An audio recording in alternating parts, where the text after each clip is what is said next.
สีประมาณซัมนี่เนาะที่เราก็สีลองมาซีมกันกินลองดู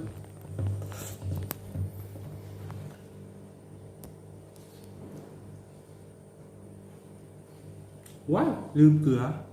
เอาเลยหมูเกลือนทาชีกินก็ต้องใส่เกลือหรือว่าแบบซีอิ๊วเนาะ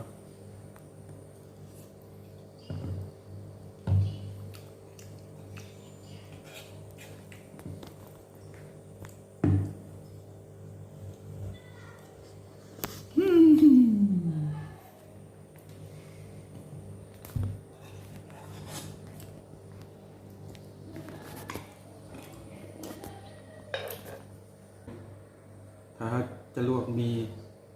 ได้ยี่ห้อหนึ่งหรือว่าสิอุ่นห้องกินก็ได้สบาย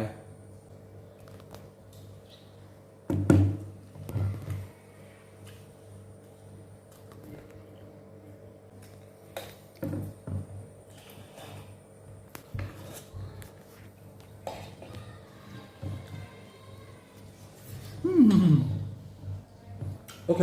จบกันนี้บาย